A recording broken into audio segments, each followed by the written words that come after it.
Olá, meninos, tudo bem com vocês? Espero que sim. Estamos aqui hoje para mais uma aula de biologia. Dessa vez vamos mudar um pouquinho o nosso foco, mudar um pouquinho o assunto. Estamos saindo da genética e entrando na ecologia. A ecologia é a parte da biologia que estuda principalmente as questões ambientais. É uma área, um conteúdo que é extenso e o nosso tempo é muito pequeno, né? O ano está acabando e nós não temos mais muito tempo para trabalhar todos os conteúdos que seriam desejáveis. Por isso, eu e a professora Vanessa, que dá aula para os terceiros anos do matutino, fizemos uma parceria. Então, esse mês, vocês terão que assistir a 2 videoaulas, todas as 2 trabalhando conceitos de ecologia. Essa videoaula que trabalha a primeira parte, com os conceitos gerais da ecologia, e a videoaula da professora Vanessa, com a segunda parte, trabalhando algumas questões ambientais importantes e os ciclos biogeoquímicos, certo? Então, vamos lá, iniciando a ecologia.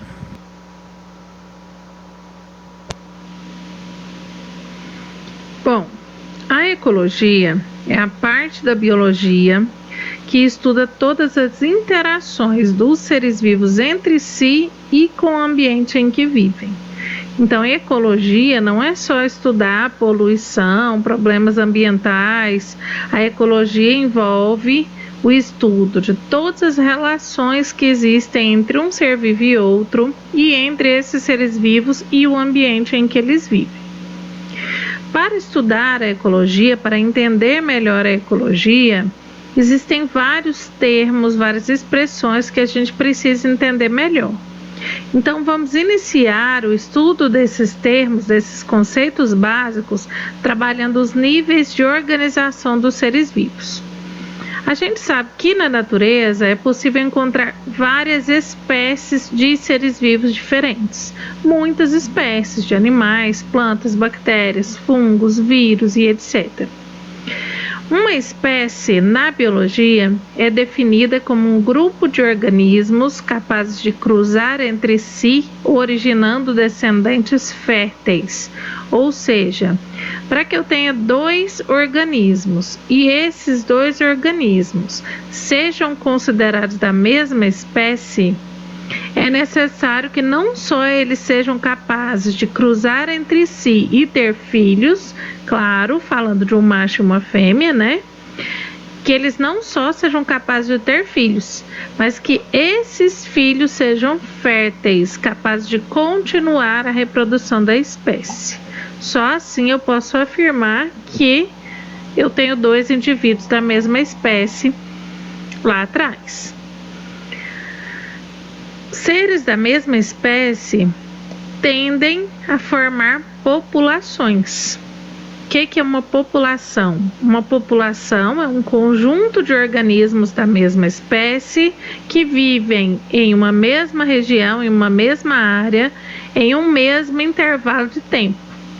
Então, a população de pessoas que eu tenho hoje no Brasil não é a mesma população que eu terei daqui a 100 anos. Essa população vai passar por modificações.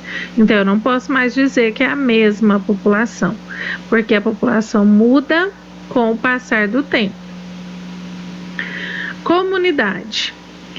Eu digo que eu tenho uma comunidade quando eu tenho um conjunto de todas as populações presentes numa determinada região.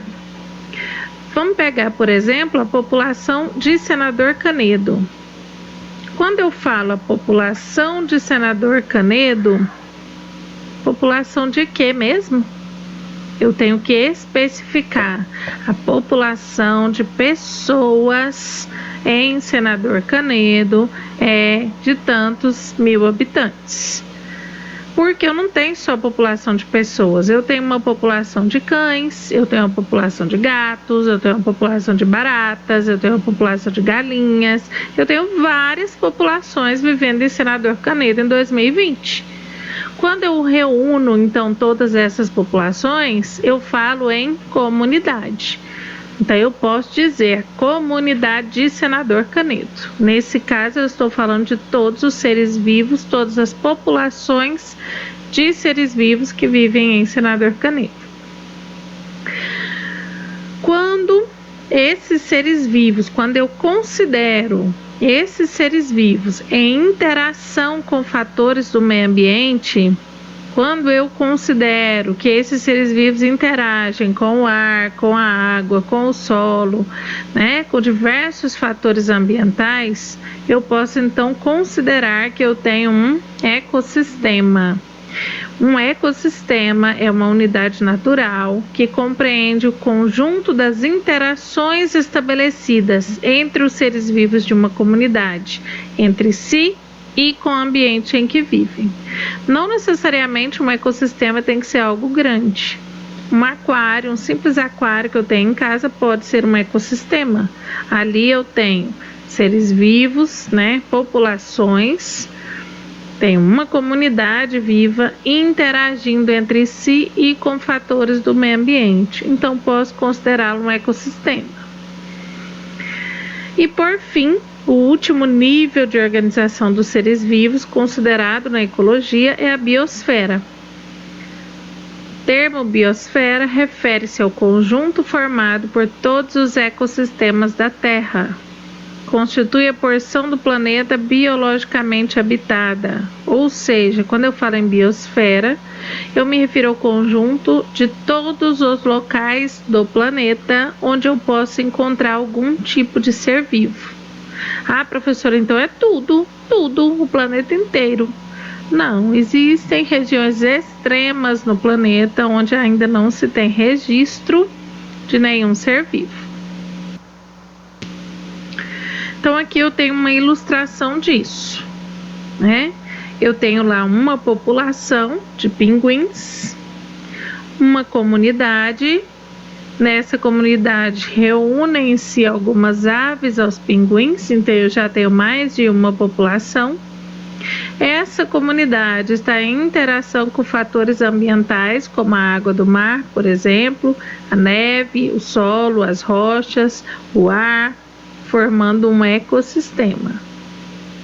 Esse ecossistema faz parte da biosfera, que inclui todas as regiões do planeta onde eu posso encontrar vida, certo? Um ecossistema é formado então por dois componentes diferentes: os seres vivos e os fatores ambientais. Os seres vivos presentes em um ecossistema são chamados de componentes bióticos de um ecossistema. Já os fatores ambientais não vivos são chamados de fatores abióticos de um ecossistema, como a luz, a água, a umidade, né, etc. Num ecossistema que é equilibrado, os componentes bióticos estão em contínua interação com os componentes abióticos. Não tem como isso não acontecer.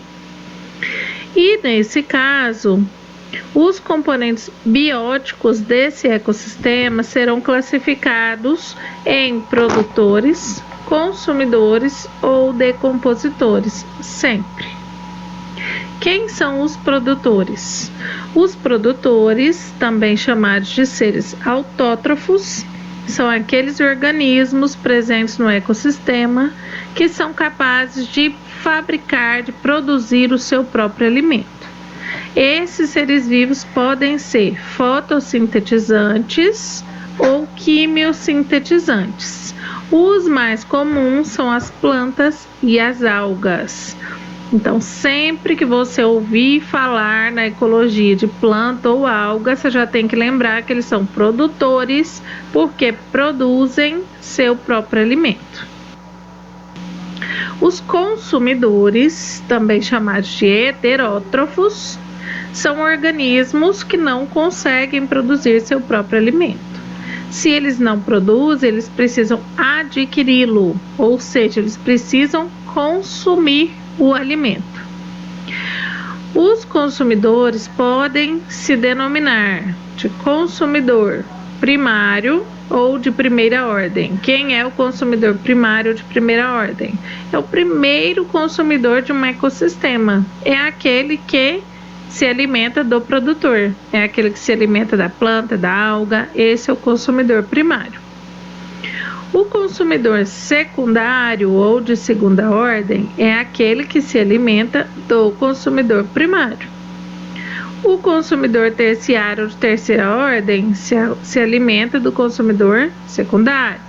O consumidor quaternário se alimenta do consumidor terciário e assim sucessivamente. Os consumidores, eles podem ter vários hábitos alimentares. De acordo com o tipo de alimento que ingerem, eles podem ainda ser denominados de herbívoros, que é o caso do consumidor primário, aquele que come apenas vegetais, é um herbívoro. Carnívoros, os carnívoros já nunca serão consumidores primários, porque eles não se alimentam de plantas. Eles serão sempre consumidores secundários, terciários ou quaternários. Tenho especificações maiores. Por exemplo, os chamados ictiófagos são animais que se alimentam de peixes. Os hematófagos se alimentam de sangue. Os coprófagos se alimentam de fezes. Os ornitófagos se alimentam de aves. Os insetívoros de insetos. Os detritívoros de detritos orgânicos. E aí eu tenho uma grande variedade de hábitos alimentares. Os decompositores, por fim, são consumidores especiais que se alimentam de organismos mortos ou parte deles. Eles só se alimentam de organismos mortos? Não. Para que o organismo seja considerado um decompositor, ele não só vai se alimentar de matéria morta, mas ele também será capaz de transformar essa matéria orgânica morta em compostos inorgânicos simples, como sais minerais, que serão devolvidos ao solo e poderão ser reutilizados pelos produtores. Os decompositores fecham o ciclo alimentar em um ecossistema, devolvendo alguns nutrientes ao solo. Os principais decompositores que vão aparecer aí praticamente em toda a cadeia alimentar presente em um ecossistema são as bactérias e os fungos. Além desses termos, é importante ainda que a gente saiba o significado dos termos habitat e nicho ecológico. Em ecologia, chama-se de habitat ao ambiente onde uma espécie vive, ou seja, trata-se do endereço daquela espécie. Já nicho ecológico é uma expressão que se refere ao conjunto de hábitos, conjunto de relações, conjunto de comportamentos que uma espécie tem. Trata-se do modo de vida de uma espécie. Nesse caso eu falo em nicho ecológico. O nicho ecológico seria, por exemplo, se ele é diurno ou noturno, se ele se alimenta de carne ou de plantas, se ele caça, se ele come sementes. Os hábitos, de um modo geral, formam um nicho ecológico, certo? Como já estávamos falando em produtores, consumidores e decompositores, vamos entender então o conceito e o funcionamento de uma cadeia alimentar presente em um ecossistema. Chamamos de cadeia alimentar a sequência de seres vivos em que um ser vivo serve de alimento para outro. Isso é chamado cadeia alimentar. Observe aí na imagem, eu tenho uma cadeia alimentar onde eu tenho uma planta, que é um produtor, que serve de alimento para um grilo, que é um consumidor primário. O grilo serve de alimento para o sapo, que é o consumidor secundário. O sapo serve de alimento para a cobra, que é o consumidor terciário. E a cobra serve de alimento para o gavião, que é o consumidor quaternário. Em toda a cadeia alimentar, utilizam-se setas apontando sempre para quem está se alimentando. Essa seta vai ser sempre lida como serve de alimento para. Então, nessa cadeia alimentar, o vegetal serve de alimento para o grilo, que serve de alimento para o sapo e assim sucessivamente. Cada etapa da cadeia alimentar, o que são as etapas? O produtor é uma etapa, o consumidor primário é outra etapa, o consumidor secundário é outra etapa. Cada etapa dessa da cadeia alimentar é chamada de nível trófico. As plantas ocupam sempre o nível trófico dos produtores. Os animais herbívoros ocupam sempre o nível trófico do consumidor primário.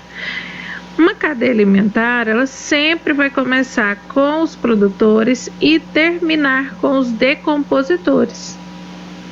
Professora, mas eu não estou vendo decompositor aí na figura. Por quê?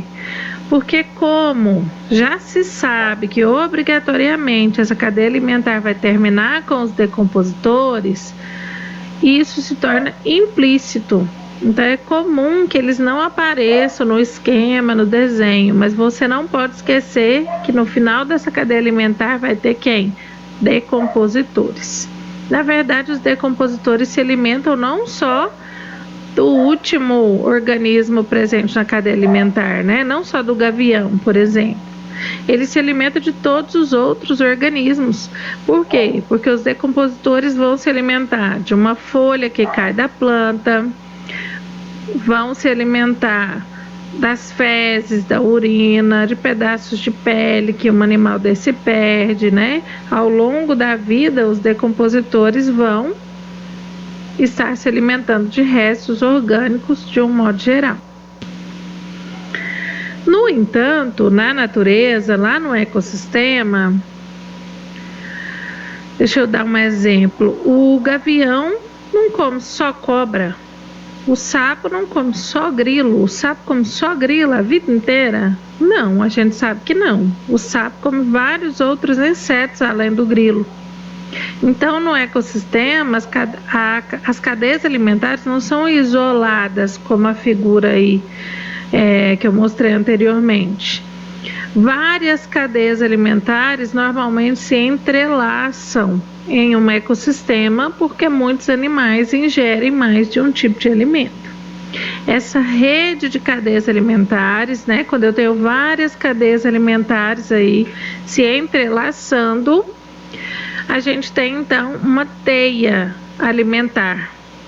Olha aí na imagem, eu tenho uma teia alimentar onde o produtor é uma planta, mas eu tenho vários animais envolvidos. O leão, por exemplo, se alimenta do chacal, da cabra, da raposa, vários alimentos diferentes. O que acontece? A gente tem que saber interpretar essas teias alimentares.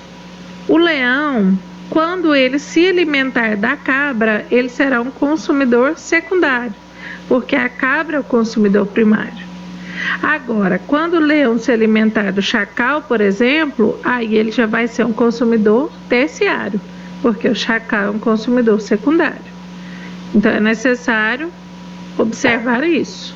Além disso, a gente tem que entender que essas diferentes relações entre os seres vivos são importantes para o equilíbrio ecológico. A eliminação de qualquer organismo dessa teia pode prejudicar vários outros seres vivos, né? Por exemplo, se a população de chacais é eliminada por algum motivo, não tem mais chacal nesse ambiente, o que vai acontecer? O chacal era um predador da cabra em potencial, não só da cabra, mas da cabra e do coelho, que são dois animais herbívoros. Não tem mais chacais, o número de cabras e de coelhos tende a aumentar nesse ambiente, porque diminui um predador. Aumentando esses animais herbívoros, o que tende a acontecer com as plantas do local? Diminuírem. Se as plantas diminuem, todas as espécies herbívoras serão ameaçadas. Então, isso é muito importante saber fazer essa análise, tá? O que você quer? Em uma cadeia alimentar ou em uma teia alimentar, existe não só a passagem de alimento. Nesse caso, vamos entender assim: o alimento que é ingerido é matéria que a espécie adquire, que o animal adquire, certo? Então, eu posso dizer que nesse processo de um animal se alimentar de outro, eu tenho uma transferência de matéria de um nível trófico para outro. Eu tenho um fluxo de matéria. A matéria vai passando de um organismo para outro. Mas esse fluxo não é só de matéria. Eu tenho também um fluxo de energia. A planta, ela se constrói, né? Constrói as estruturas ali do seu corpo através do quê? Da matéria orgânica, que é produzida por ela mesma durante a fotossíntese. Parte dessa matéria que é um carboidrato que a planta produz, ela utiliza no seu metabolismo, para respiração, por exemplo, para manutenção do funcionamento do seu organismo. A planta utiliza parte dessa matéria orgânica. Como? Transformando essa matéria orgânica em energia na respiração celular. O que sobra vai para o corpo da planta e vira matéria. Então, a planta, ela gasta um pouco da energia e o restante ela acumula. Vem um animal herbívoro, come essa planta. Esse animal que comeu a planta, ele vai estar adquirindo matéria e energia. No entanto, ele não vai estar adquirindo a mesma quantidade de energia que a planta acumulou. Por quê? Porque a planta gastou parte dessa energia para se manter viva. Então, eu tenho uma redução no fluxo de energia. E a matéria orgânica? A matéria orgânica vai ser melhor aproveitada, né? Mas mesmo assim, a gente tem que lembrar que a planta transpira, a planta pode produzir flores e frutos que são perdidos ao longo da vida, então não é também na íntegra que essa matéria orgânica é transmitida, né? Isso vai passando então de um nível trófico para outro. A cada nível trófico subsequente, a energia é perdida, porque a planta é o único ser vivo que é capaz de produzir matéria orgânica e transformar isso em energia. É o único, nenhum mais faz isso, ou melhor, os outros organismos conseguem transformar a matéria em energia, mas não conseguem produzir essa matéria orgânica, por isso se alimentam, por isso são heterótrofos, né? Então, a energia, ela vai sendo reduzida de um nível trófico para outro num fluxo unidirecional e decrescente, porque cada animal que se alimenta do outro, ele gasta parte da energia nos seus processos vitais. E só uma parte é transferida. Acredita-se que apenas cerca de 10% da energia de um nível trófico passa para o próximo nível trófico. É preciso memorizar isso, gente, que a energia vai sendo perdida ao longo de uma cadeia alimentar. Ela tem um sentido único, que é do produtor ao decompositor, mas ela vai sendo reduzida. Já a matéria não. A matéria, ela forma um ciclo, porque mesmo que ela seja perdida em pequena quantidade, essa matéria que foi perdida, na verdade ela não está sendo perdida no ambiente, ela volta para onde? Para o solo, sofre a ação dos decompositores e as plantas vão reutilizar essa matéria. Então ela nunca fica perdida, ela forma um ciclo, ela passa do produtor ao consumidor, ao decompositor, retorna para o solo e volta para a planta. Para representar tudo isso, para representar os níveis tróficos, para representar fluxo de energia, para representar o fluxo de matéria orgânica, para tudo isso, pode-se utilizar as chamadas pirâmides ecológicas também, que é uma outra forma de representação. Existem 3 tipos de pirâmides ecológicas. A pirâmide de número, que é essa ilustrada aí, indicando a quantidade de organismos presentes em cada nível trófico. Na maioria das vezes, essa pirâmide é decrescente, a base dela é maior e o pico é menor. Eu tenho lá 1000 gramíneas. Essas 1000 gramíneas servem de alimento para 200 lagartas. E essas 200 lagartas servem de alimento para 20 pássaros. Isso dentro de um período pré-determinado. Mas existem exceções. Na segunda pirâmide aí, por exemplo, eu troquei as 1000 gramíneas por 2 árvores. Por quê? A árvore é uma planta muito maior do que a gramínea.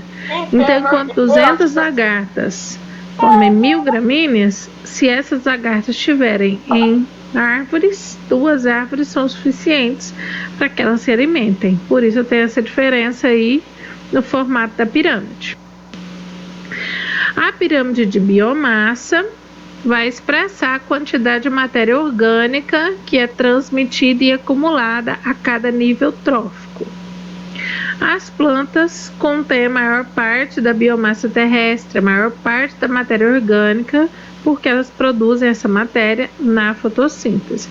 Nas pirâmides, normalmente, fala-se em biomassa porque desconta-se o peso da água dessa matéria orgânica. É como se eu desidratasse essa matéria orgânica na construção dessas pirâmides, né? E normalmente a unidade de medida utilizada para representar uma pirâmide de biomassa é o grama por metro quadrado ou o grama por metro cúbico. Uma unidade de área, uma unidade de massa por unidade de área ou uma unidade de massa por uma unidade de volume. Por causa da perda de matéria que vai ocorrendo, né, ao longo dos níveis tróficos, que apesar de ser pequeno existe, normalmente a pirâmide de biomassa é decrescente, com a base maior e o pico menor. Olha essa pirâmide representada aí. Isso foi uma pesquisa realizada, né? Percebeu-se que, nessa pesquisa, 8 toneladas de alfafa alimentavam alimentava bezerros por um ano. Em um ano, determinada quantidade de bezerros, que corresponde a 1 tonelada, comia 8 toneladas de alfafa. Enquanto que um único adolescente de 47 quilos se alimentava dessa 1 tonelada de bezerros por ano. Um único adolescente. Então, olha a diferença, né? Nesse caso, a matéria orgânica diminuiu muito, né? E o terceiro tipo de pirâmide é a pirâmide de energia, que mostra um fluxo unidirecional e decrescente sempre. A pirâmide de energia será sempre decrescente, com a base maior e o pico menor.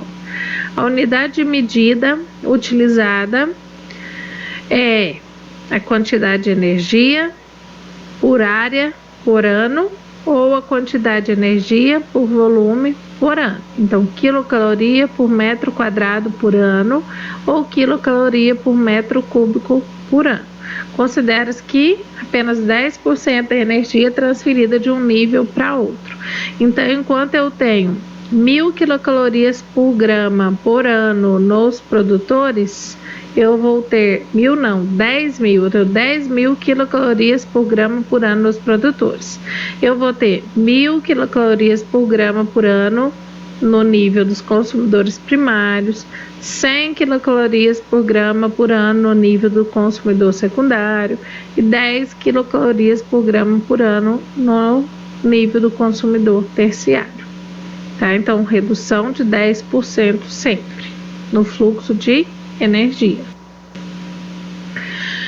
E para completar os conceitos fundamentais aí da ecologia, vamos trabalhar aqui rapidamente as relações que existem entre os seres vivos, classificar essas relações presentes em um ecossistema.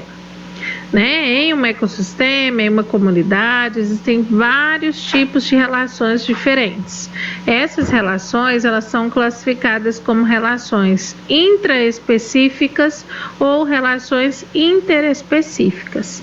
Quando eu me refiro à relação entre dois organismos da mesma espécie, eu falo em uma relação intraespecífica. Quando eu tenho interação entre espécies diferentes, eu falo em relações interespecíficas. Intra significa dentro, então intraespecífica, dentro da mesma espécie. E interespecífica significa entre, então entre espécies diferentes. Em alguns casos, nessas relações, os dois envolvidos têm benefícios. Em outros casos, um tem benefício e o outro não tem benefício nem prejuízo. Quando isso acontece, quando os dois são beneficiados ou quando um tem benefício, mas não prejudica o outro, eu digo que eu tenho uma relação harmônica. Agora, sempre que pelo menos um dos envolvidos for prejudicado, dizemos que a relação é uma relação desarmônica. Olha aí na figura os principais tipos de relações entre os seres vivos. Eu tenho as relações intraespecíficas harmônicas dentro da mesma espécie e sem prejuízo para ninguém, que são as sociedades e as colônias. E tenho as relações intraespecíficas desarmônicas, relações dentro da mesma espécie, mas que alguém vai ter prejuízo. Aqui eu tenho o canibalismo e a competição.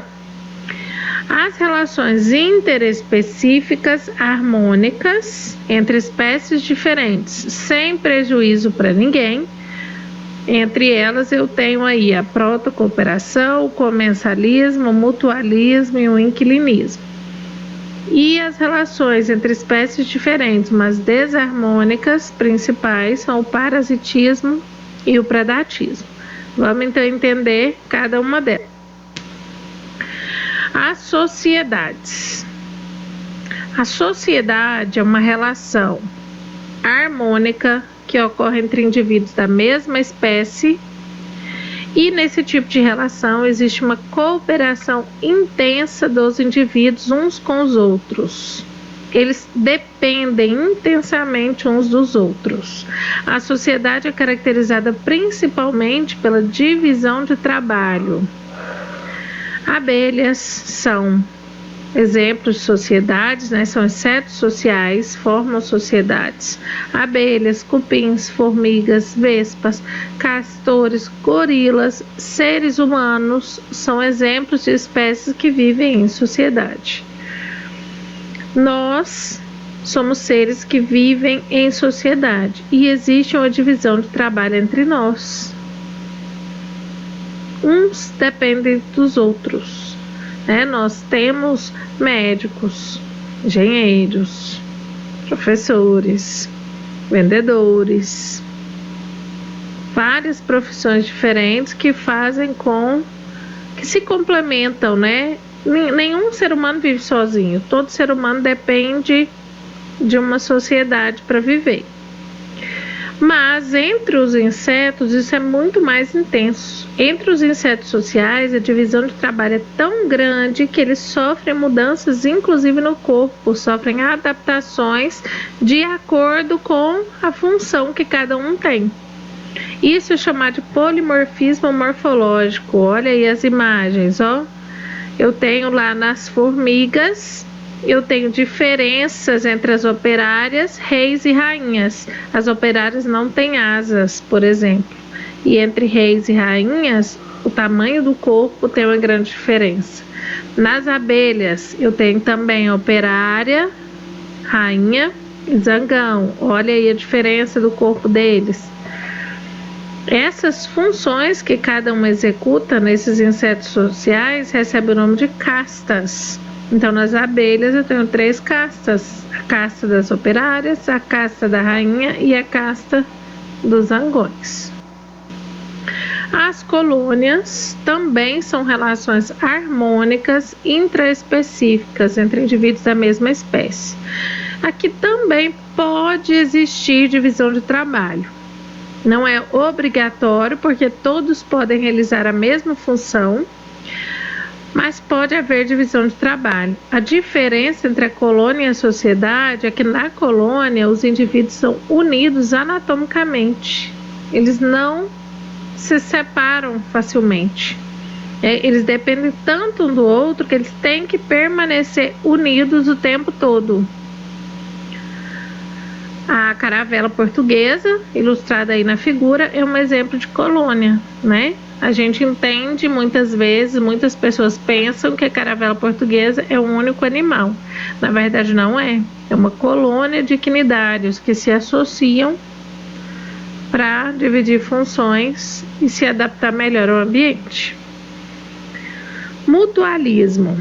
O mutualismo é uma associação harmônica entre espécies diferentes, então é uma associação interespecífica. Nesse caso, as duas espécies envolvidas são beneficiadas. Existem vários tipos de mutualismo. O mutualismo pode ser obrigatório, que é quando a separação dos indivíduos envolvidos causa sérios prejuízos a eles, podendo inclusive levar à morte. Nesse caso, o mutualismo pode ser chamado também de relação de simbiose. Um exemplo disso são os líquens. Os líquens presentes nas árvores, que são associações entre bactérias e fungos. Isso permite que eles vivem em ambientes mais secos, se exponham ao sol, né, trazendo maior resistência.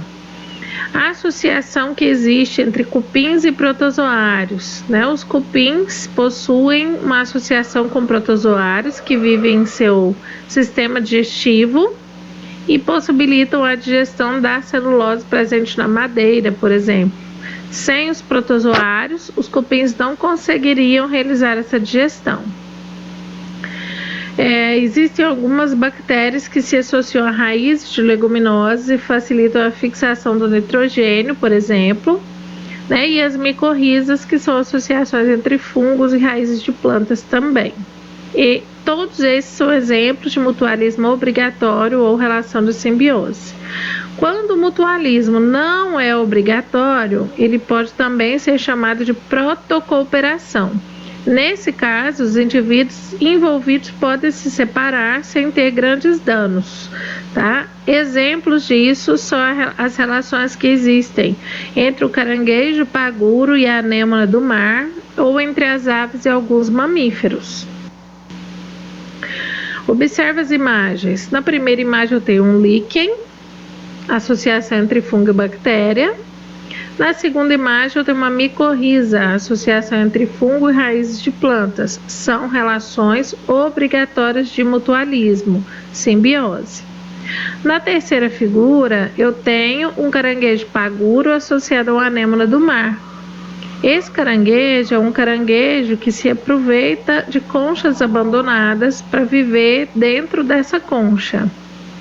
Mas essa concha não dá muita proteção para ele não. Então o que ele faz? Ele se associa a uma anêmona do mar, que é um organismo que libera substâncias urticantes, né, que queimam, para poder se proteger dos predadores. Mas ele consegue viver sem a anêmona também.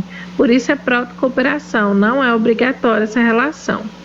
E na última figura aí eu tenho a associação de algumas aves com um búfalo. Essa associação não é obrigatória, mas traz benefício para ambos. As aves se alimentam dos carrapatos presentes no animal, normalmente, e o animal tem benefícios porque o carrapato é prejudicial a ele, então as aves acabam resolvendo esse problema, né? Comensalismo. A relação de comensalismo é uma relação em que as duas espécies se associam, mas apenas uma delas tem benefício. A outra não tem prejuízo, mas só uma tem. Esse benefício pode ser alimento. Nesse caso, a relação é chamada de comensalismo apenas, quando o benefício é alimento. como que acontece entre a rêmora e o tubarão. A rêmora, ou peixe piolho, é um peixe que vive em associação com tubarões para se aproveitar dos restos alimentares do tubarão. Ela não traz nenhum prejuízo para o tubarão. Esse benefício pode ser abrigo. Nesse caso, essa relação é chamada de inquilinismo. Um exemplo é a relação entre o peixe palhaço e a anêmona do mar. A anêmona dá abrigo para o peixe palhaço, que pode entrar e sair dali, mas quando ele está na anêmona do mar, ele é protegido pela substância urticante que a anêmona produz, que afeta outros animais. O peixe palhaço tem uma adaptação e ele não se queima com essa substância produzida pela anêmona. Ou pode ser fixação, esse benefício, que é o caso das orquídeas. As orquídeas se fixam a árvores aí, elas recebem benefícios porque elas recebem melhor luz solar, por exemplo, isso facilita a fotossíntese, mas elas não trazem nenhum prejuízo a essas árvores maiores. Nesse caso, a relação é chamada de epifitismo. A competição. A competição é uma relação que pode ocorrer entre indivíduos da mesma espécie, ser intraespecífica, ou entre indivíduos de espécies diferentes, ser interespecífica. Essa competição pode ocorrer por luz, água, espaço, parceiro para reprodução. A competição, ela tem prejuízo para todo mundo, porque independente de ser na mesma espécie ou com outra espécie, vai haver luta entre os indivíduos e muitas vezes até a morte. Olha aí o exemplo, eu tenho ali indivíduos da mesma espécie, disputando alguma coisa, e na segunda imagem eu tenho lá uma leoa e uma hiena disputando a carne, por exemplo. Isso é competição. Predatismo. O predatismo também é uma relação desarmônica, nesse caso sempre entre espécies diferentes, então sempre interespecífica. Nesse tipo de relação eu tenho sempre um predador que mata outro organismo, que é chamado de... A predação é um fator importantíssimo na seleção natural, porque muitos predadores escolhem suas presas por fraquezas mesmo que essas presas possuem, por correr pouco, por não conseguir nadar bem, então são presas mais fáceis, isso acaba auxiliando na seleção natural. Existem alguns fatores que dificultam essa atuação aí do predador. Entre eles eu tenho uma camuflagem, que é quando o animal consegue se confundir com o ambiente, como a coruja aí da foto. Eu tenho a coloração de advertência, que é o caso da perereca, mostrada aí na imagem, que é quando a cor indica a presença de uma toxina ou de um gosto ruim. Isso vai espantar predadores. O mimetismo, que é quando um animal imita outro, como que acontece com a cobra coral, Eu tenho a coral falsa, que imita a coral verdadeira, que é muito venenosa. Isso acaba também espantando o predador. E por último, eu tenho aqui o parasitismo, que é uma interação entre espécies diferentes, mas desarmônica, que sempre traz prejuízo para uma das espécies, enquanto a outra tem benefício. O parasitismo é uma relação onde uma espécie se aloja no corpo da outra, normalmente obtendo alimento a partir disso. Um parasita pode ser um parasita externo ou um parasita interno. O parasita interno é aquele que se aloja no interior do corpo, como o caso dos vermes. O parasita externo é o caso do piolho e do carrapato, que vivem externamente no hospedeiro. A espécie, o indivíduo parasitado é chamado de hospedeiro. O mosquito, que vocês veem aí, quando ele se alimenta de sangue, ele também é um parasita, mas é um parasita temporário, já que ele não se aloja no corpo do indivíduo. Certinho? Espero que esteja tudo claro. Enviem suas perguntas e até mais.